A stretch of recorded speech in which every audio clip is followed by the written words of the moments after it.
Azamat aka, bola puli masalasida ko'plab videolar qilganmiz. Siz o'zingiz ham, men o'zim ham ko'plab video qilganman. Shundan bo'lsam, yurtdoshlarimiz, bizning kuzatuvchilarimiz dim ko'p aynan shu bola puli temasida bizlarga murojaat etadi. Bola nechik holatda bola puli tayinlanadi, nechik holatda rad etiladi. Buni biz ko'plab videolarda tushuntirganmiz, lekin shundan bo'lishina qaramasdan, hali fuqarolarimizda, bizning kuzatuvchilarimizda, yurtdoshlarimizda bola puli to'g'risida savollar ko'p. Hali oxirladan tushunib yetmaganlar bu o'zgarishlar bo'lganligini. Ko'pchilik hali o'ylaydi, bola puli mahalladan beriladi, mahallani o'rni katta.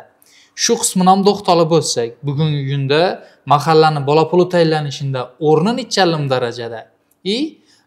Nechik o'zgarishlar bo'ldi? Bilamiz, bola puli olish osonlashdi, onlayn bo'ldi deb turibmiz. Haqiqatda osonlashganmi yo murakkablashganmi? Shu taraflarni ham to'xtalsak. Demak, mavzu bola puli to'g'risida. Assalomu alaykum hurmatli yurtdoshlar. Demak, bu videomiz ko'pchilik uchun manfaatli bo'ladi degan umiddaman. Bola puli olish istagida yurgan hurmatli ota-onalar ushbu videoni o'tirmasdan diqqat bilan oxirigacha ko'rishingizni tavsiya qilamiz hamda mazkur video tarqalishida sizlar ham o'z hissalaringizni ko'rsangizlar, boshqalar uchun ham bu tezroq tushunarli, manfaatli bo'ladi. Javlon, demak, bu yerda o'zi bola puli tayinlanishi Vazirlar Mahkamasining 21-oktyabr 2021-yildagi 654-sonli qarori bo'yicha ko'rib chiqiladi. Oldinlari mahalla fuqarolar yig'ini, ya'ni mahallaga borib, fuqarolar yozma ravishda tegishli hujjatlarni ilova qilgan holda murojaat qilar edilar. Lekin bu endi osonlashdi. Ya'ni ikkinchi variant ham paydo bo'ldi. Fuqarolar hozirda ota-onalar shu uylaridan chiqmagan holda, endi buni ko'pchilik foydalanuvchilar bilishi mumkin. Buni my.go.uz saytidan, ya'ni yagona interaktiv davlat xizmatlari portali degan vajdan foydalangan holda uyinda o'tirib, ya'ni ko'chaga chiqmagan holda uyinda o'tirib ham elektron ariza jo'natishi mumkin. Bola puli bo'yicha arizani uyda o'tirib chiqmagan holda ham jo'natish mumkin. Faqat bunda shu MyGo degan saytdan registratsiya bo'lib o'tib, shu login paroli bilan yoki kulchi bilan girib jo'natishi mumkin. Shu yerda Azamat aka tushunarli bo'lishi uchun aytib o'tali, MyGo nov ekanligini ko'pchilik tushunmasligi mumkin, umuman chatib ulanish kerakligini bilmasligi mumkin. MyGo ulanish uchun birinchi navbatda sizni pasportingizga olingan nomer bo'lishi kerak. Shu orqali shaxsni tasdiqlovchi pasportingiz eski pasport bo'lsa ham yoki yangi ID karta bo'lsa ham bo'ladi. Faqat muddat o'tmagan bo'lishi kerak. Ham aynan shu fuqaroni nomiga rasmiylashtirilgan SIM karta bo'lishi kerak. Shu orqali shu mygo.uz sayti orqali pasportingiz seriya raqamlari, tug'ilgan yil sanalaringiz bilan yozilib ro'yxatdan o'tsangiz bo'ladi. Ro'yxatdan o'tgandan keyin buni afzallik taraflari juda ham ko'p. Bundan o'zingiz foydalansangiz ko'proq tushunib yetasiz. Qara Javlon, bu yerda bola pulga ariza topshirishda mahallaga borganda fuqarolarga shu 654-sonli qarorning 3-ilovasida ko'rsatilgan tartibda shunday mazmunda buni ekranga qo'yib berasan, shunday mazmunda ariza topshirishlari kerak bo'ladi. Yurtdoshlar buni ekranga qo'yib beradi Javlon. Bu yerda bu yozma ravishda topshirilgan holati bo'yicha boshda to'xtalib o'tamiz. Keyin MyGo'da elektron shaklini ham tushuntirib o'tamiz. Demak, hozir boshda yozma ravishtasini ko'rsatib boryapmiz. Shu 654-sonli qarorning 3-ilovasida ko'rsatilgan holati bo'yicha shu bola pulni ariza topshirayotgan fuqaroni o'zi shu yerda ko'rsatilgan bandlarini o'zi to'ldirib o'tishi kerak. To'ldirayotgan vajlarini tavsiyam bir qator to'liq o'qib tanishib chiqsin. Keyin 3-A ilova qisman bobida shu yerda yana buni ham ekranga qo'yib berasan Javlon. Yana shunday ko'rinishda bo'ladi.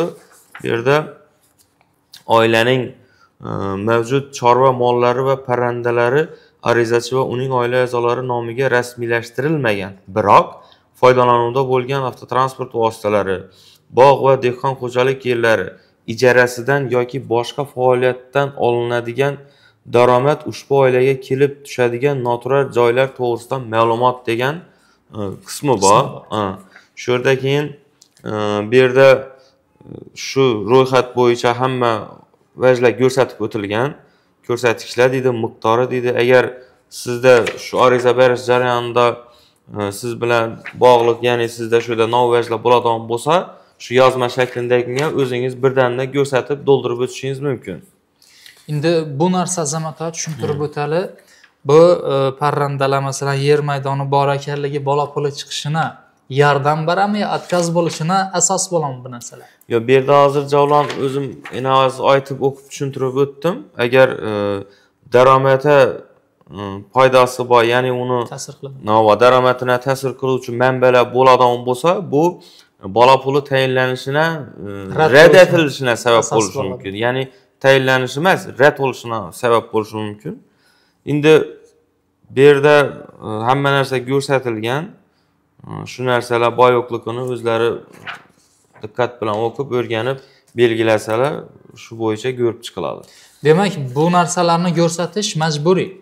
Agar buni hozir ko'rsatmasa, bu bo'yicha keyin hozir mahalladan shu mahalla yettiligi vakili, keyin mahalla fuqarolar yig'ini shu ariza topshirgan fuqaroni uyina borib, o'rganib, dalolatnoma tuzib, ushbu dalolatnomani elektron tizim orqali yuklasha, ijtimoiy markazga olib borib topshirishi mumkin. Keyin bu yerda siz bu narsalarni topshirgandan keyin shu 654-sonli qarorning 6-ilovasida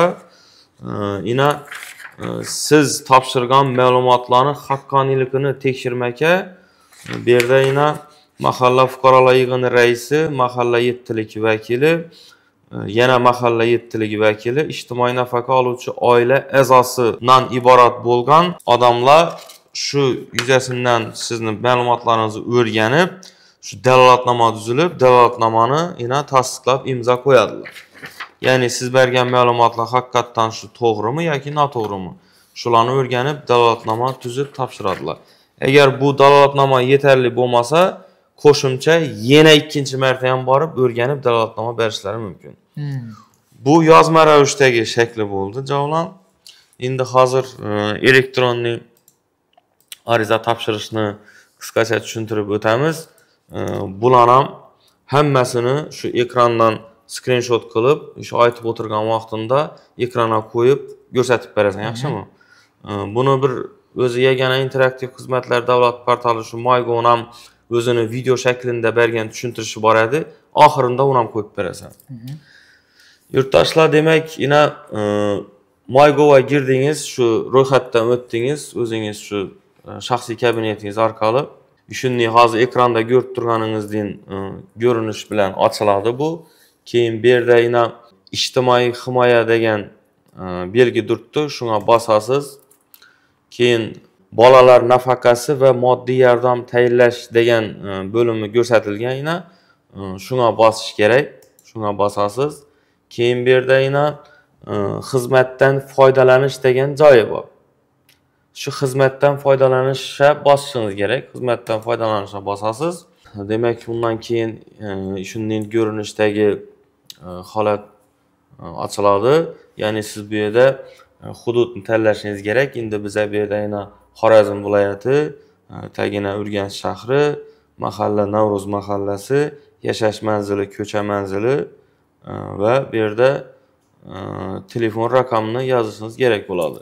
Shularni to'ldirganingizdan keyin keyingi degan tugmaga bosasiz. Keyingi degan tugmaga bosgandan keyin hozir siz ekranda ko'rib turganingizdek bo'lim ochilib keladi.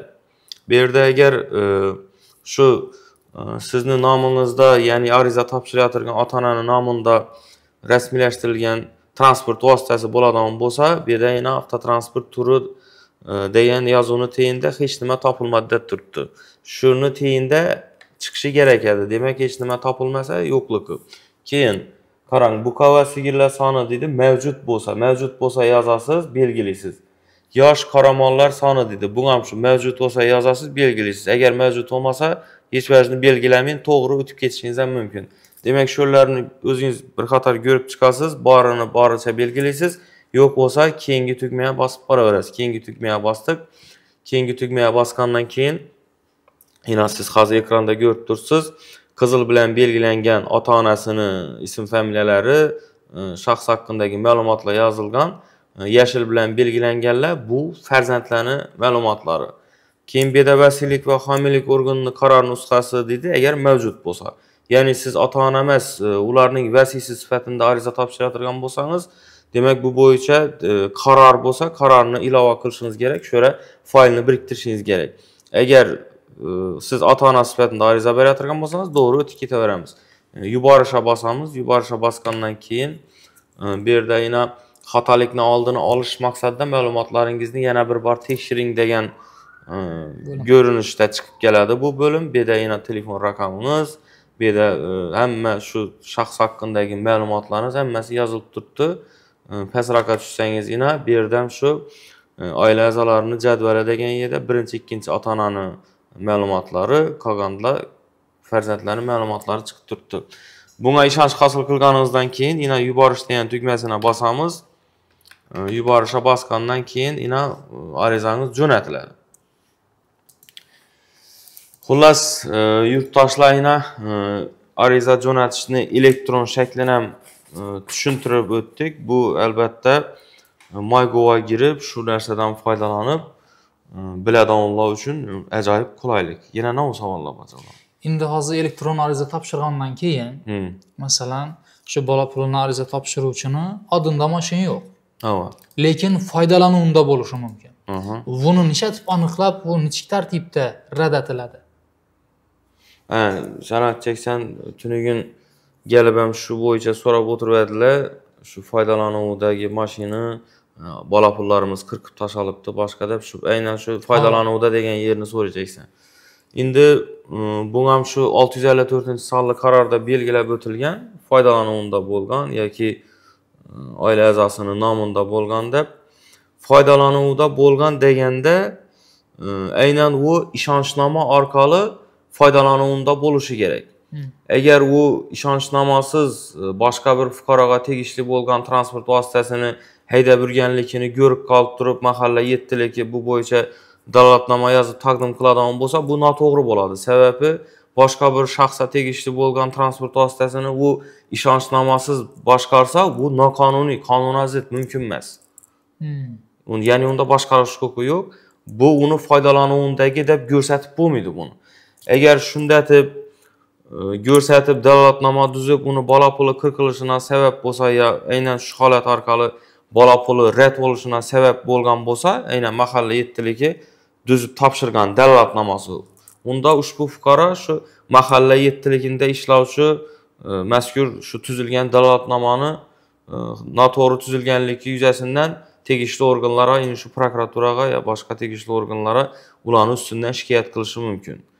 Bu yerda manfaatdorlik bormi, uchun bu meni nomimda ya bo'lmasa aynan men ishonchnoma orqali boshqarmagan prosta bir jo'ramni yoki tanishimni mashinani haydab ko'rdim.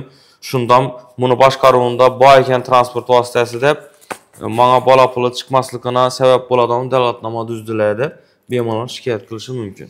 Endi shunday holatlar ham bo'lgan. Ozgina onlayn rejimga o'tdi deb turibmiz-ku, bola puli tayinlashni. Baribir inson omili bor bu yerda. Mahalla yettiligi borib, joydan chiqib o'rganadi, boshqatadi. Shunday fuqaro murojaat etib turibdi. Meni deydi, akamning odinda mashin bor deydi, lekin menda pravo yo'q deydi.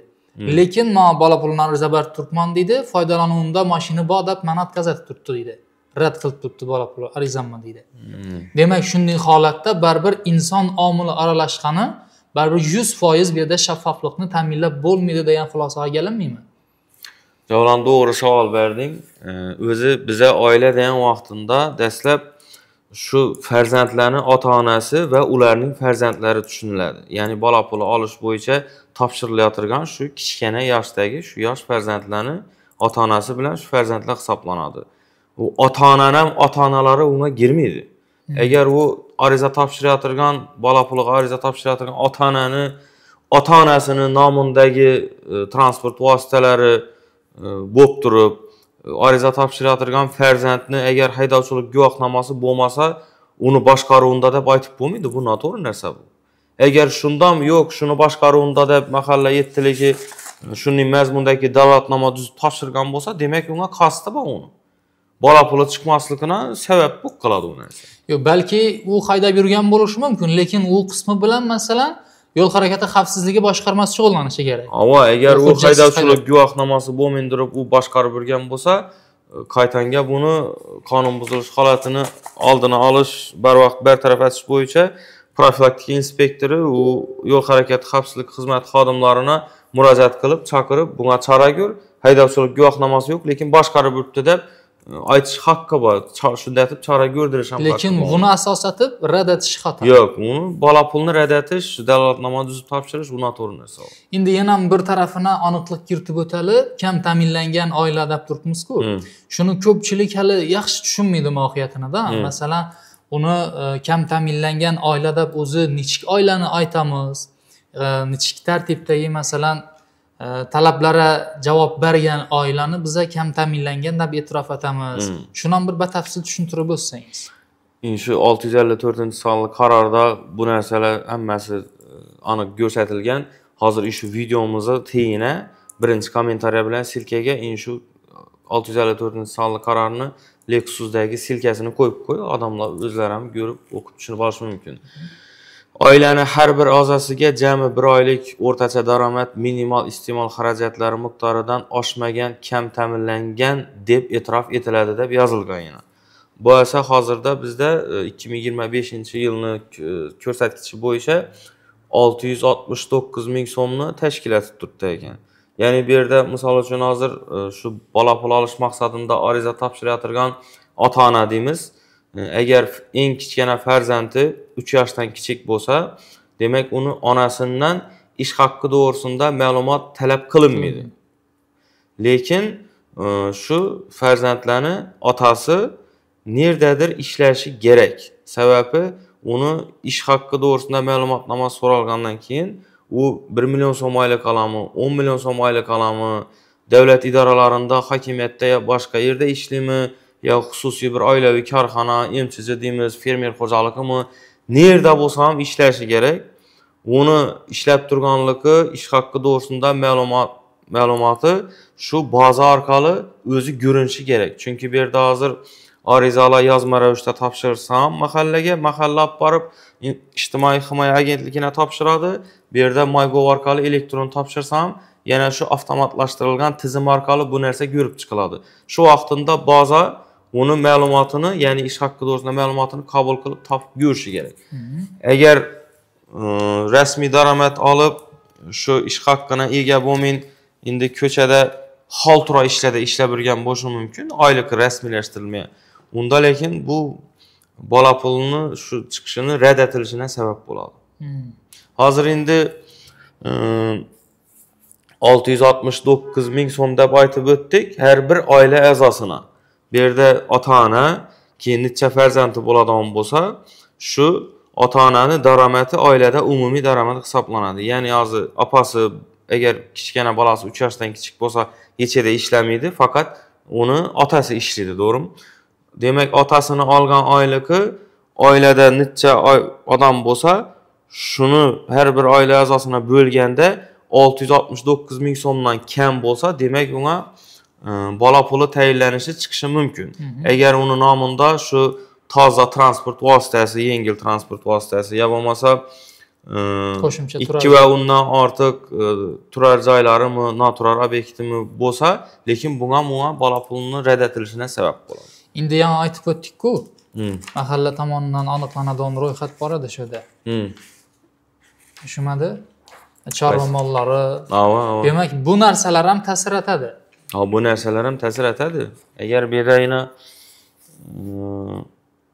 hamma narsa ko'rsatib o'tilgan bu yerda. Parranda ham bor, qo'y ham bor, cho'chka ham bor, ot va tuya, yosh qoramollar deydi, buqa, sigir, keyin transport vositalari, yuk avtotransport vositalari, ishlab chiqarilgan yili, yengil avtotransport vositalari hammasi ko'rsatib o'tilgan. Bu narsalar ham ta'sir qiladi. Bola puli chiqishini ham ta'sir qiladi, bola pulini rad bo'lishini ham bu ta'sir qiladi. Hamma narsa shundan gap chiqib ko'riladi. Minimal iste'mol xarajatlari deymiz, endi buni xalq tilida tushunarli bo'lishi uchun aytadigan bo'lsak, bu bir oya, masalan, bir odamga yetadigan rasxod puli deb olsak ham menimcha tushunarli bo'ladi. Masalan, 669 ming so'm bir oya bir odamga yetadi degan summa bu. O'rtacha u eng kami minimal deb aytadi. Minimal. Eng kami. Bu yerda odamlar hozir kommentariyada yomon gaplarni yozib tashlamasin. Shu 669 ming so'mga yeb ichib bo'lamiz deb. Bu eng kami o'rtacha daromad minimal iste'mol xarajatlari deb turibdi. Xo'p, endi nima? Endi shu yerda arizalarni oyni boshida topshirishi kerak. Keyin bu yerda arizalar berilgan 26-sanaga qadar yagona reyestr avtomatlashtirilgan tizimga kiritiladi. Keyin bu keyingi oyda ko'rib chiqilib, buni natijasi SMS bo'lib kelishi mumkin, yo bo'lmasa elektron tarzda topshirgan bo'lsa, buni MyGov'a kirib turib, shaxsiy kabinetda mening arizalarimda ham bo'limine girib ham ko'rish mumkin. Endi shu yerda bir savol, fikringizni aytasiz. Yana bola puli olish osonlashdi, soddalashdi deb turibdilar. Haqiqatda soddalashganmi yo murakkablashganmi? Mening fikrimcha, men yana o'zimning shaxsiy fikrim, bola pul olish tartibi hech qanday soddalashmadi deb o'ylayman. Sababi bu yerda dim ko'p talab. Agar uni hozir o'qib hammasini ko'rsatib tushuntirib beramiz desak, dim ko'p vaqt ketadi. Talablar dim ko'p. Aslında mening shaxsiy fikrim, boyni farzandi bo'laman, kambag'alni farzandi bo'laman. Qani menga desa hammasiga bola puli berilsa. Bola puli berilsa, ertang shu bolalarni o'zine yetadigan xarajatlarini ishlatsa, bolalarning shu ota-onasi, ertang bu farzandlar ham shu vatana mehrli bo'lib ullaysa, ertang shu vatana o'zini bir rivojlanishina, yuksalishina o'zini hissasini qo'shadi deb o'ylayman. Biz yana hozir bu tushuntirishlarimiz faqat endi korrupsion holatlar bo'lmasligi uchun, fuqarolar endi ko'pchilik ham bu narsalarning hammasini to'g'ri tushunavermaydi.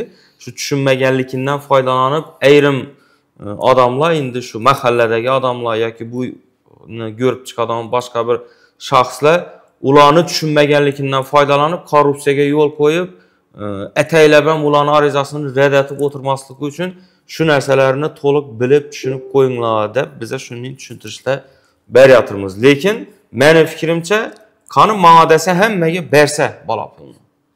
Talab qo'ymaydi. Hali bu bilan davlatning byudjeti kamayib qolmaydi. O'zi bola puli sut puli deb ham yuritiladi-ku. Sut puli biza qonun doirasi jamoasi hammaga berilishi kerak degan tarafdamiz. Shu taraf. Lekin baribir bizning gapimiz emas, davlatning qonuni bor, hujjatlari bor, shu bo'yicha baribir talab etiladi. Sizni oilaviy holatingizdan kelib chiqib, yo sizga tayinlanadi, yo rad etiladi. Lekin men o'ylaymanki, baribir shundan shu qarorda ko'rsatilgan mavzularga qat'iy rioya etib, ne qiladigan bo'lsa, amal qilinadigan bo'lsa, chunki bu degani 100% hammaga berilmaydi yo hech kimga berilmaydi degani emas. Bu qarorda ko'rsatilgan talablar ham mos keladigan oilalar ko'p, ko'pchilik olib o'tirgan odamlar ham bor. Lekin o'zini shu vazlarini tushunmay, o'zina shu berilgan qarorda ko'rsatilgan huquqlarni tushunmaganlik sababli ayrimlar tomonidan qasddan ulara shu rad etilishine sebepler bo'lib ketishi ham mumkin. Shuning uchun bu narsalarni bilib qo'ysa, kelgusida o'zina foyda. Yana ham shunday oilalar bor ekan, haqiqatda kam ta'minlangan. Men endi shu talablari to'g'ri keladigan, lekin bola puliga ariza bermayman, ya bersam ham baribir chiqmaydi deb o'tirgan oilalar ham bor ekan. Masalan, turmush o'rtog'i Rossiyada yuribdi. Bilamiz, Rossiyada yurgan bo'lsa, unga 2 million 100 ming so'm endi hozir necha so'm bilinmay, shunday pul yoziladi. Bu avtomatik o'zini o'zi band etgan bo'ladi-da. Buni daromadi oiladagi jon sonidan bo'linsa, 669 ming so'mdan kam bo'ladi. Onasi farzand tarbiyasida. Qo'shimcha uyi yo'q, mashina yo'q. Shunday oilalar ham bilaman men, topshirsa chiqadi unga. Lekin baribir talablarni ko'pligi uchun bizlara chiqmasa kerak deb ariza bermay o'tirgan oilalar ham bo'lishi mumkin. Ya'ni ularning ichida qo'rquv paydo bo'lib qolgan, baribir chiqmaydi deb ishonchsizlik uyg'onib qolgan diyeceksan. To'g'ri, endi Rossiyada ya Qozog'da boshqa mamlakatda yurgan shu turmush o'rtog'i bo'lib turib, bu yerda farzandlar va uning onasi bo'lsa, endi bu yerda farzandlarning sonidan gap chiqadi. Agar farzandini soni ko'proq bo'ladigan bo'lsa, uni turmush o'rtog'i Rossiya Kazakda ishlab yurib, bu yerda ariza topshirsa, ko'proq odamga bo'linganda bu yangi eng kam iste'mol xarajatdan bu kamroq chiqib, shunda tayinlanishi mumkin. Agar uni farzandi 1 yo 2 ozroq bo'ladigan bo'lsa, baribir u rad etilishi mumkin. Endi ham shuni ham aniqlashtirib ketali. Rossiyaga ketgandan keyin 1 oydan keyin bazada ko'rinadi. Demak, 1 oydan keyin ariza topshirsa bo'ladi. Ham yana bir yeri bor. Agar bu ko'chada xaltura bunday частный ishlarda ishlab yurib, bir yerda rasmiy daromad yozilmay turgan bo'lsa, o'zini o'zi ish bilan band etsa ham, yana aytib o'tganingning 2 barobar hisoblanadi bunga. Bazaviy hisoblash miqdorini eng kam ish haqqi oyligini 2 barobar hisoblanadi. Yo'q, to'lovi, o'zini o'zi band etishning to'lovi. O'zini band etishning to'lovi uni bepul narsam bor. Pensioniyat yoziladigan bo'lsa, uni bazaviy hisoblash miqdorini bir miqdor pulni to'lash kerak bo'ladi. To'lab turib. 1 yil bo'ladi-da u. Undan baza uni 40 kundan keyin bazada ko'rsanadi, 40 kundan keyin bola pulini ariza topshirsa bo'ladi. Shunday bo'ladi. Bormi yana savollar? Yo'q, menimcha tushunarli bo'ldi. Kam ta'minlangan oilalarga bolalar nafaqasi va moddiy yordam tayinlash tartibi bilan tanishing. Dastlab my.gov.uz bosh sahifasidan ijtimoiy himoya bo'limiga o'tib, tegishli xizmatdan foydalanishni boshlang. Ommaviy oferta shartlari bilan tanishgach, keyingi qadamda manzil ma'lumotlaringizni ko'rsating. Navbatdagi jarayonda esa o'zingiz yoki oila a'zolaringiz nomiga rasmiylashtirilmagan, biroq foydalanuvda bo'lgan avtotransport haqidagi ma'lumotlarni qo'shing va saqlash tugmasini bosing. Xonadonda mavjud chorva mollari va parrandalar hamda dehqon xo'jaligi yerlari maydoniga doir ma'lumotlarga oydinlik kiriting. Mavjud bo'lmagan holatlarda esa ushbu kataklarni bo'sh qoldiring. Endigi qadamda o'zingiz yoki oilangiz tarkibidagilar orasida yuqoridagi 4 ta maqomdan biriga mos keluvchilar bo'lsa, buni albatta tegishli tartibda belgilab, saqlash tugmasini bosing. Aloqadorligi bo'lmasa, shundayligicha qoldiring. Agar siz arizani vasiy sifatida to'ldirayotgan bo'lsangiz, buni tasdiqlovchi qarorni yoki boshqa tegishli hujjatlarni biriktiring hamda yuborish tugmasini bosing. Arizangiz 1 oy davomida ijtimoiy himoya reyestri tomonidan o'rganib chiqiladi. Bolalar nafaqasi yoki moddiy yordam tayinlash to'g'risidagi javob ham yagona portal orqali yuboriladi. my.gov.uz oson, tez va qulay.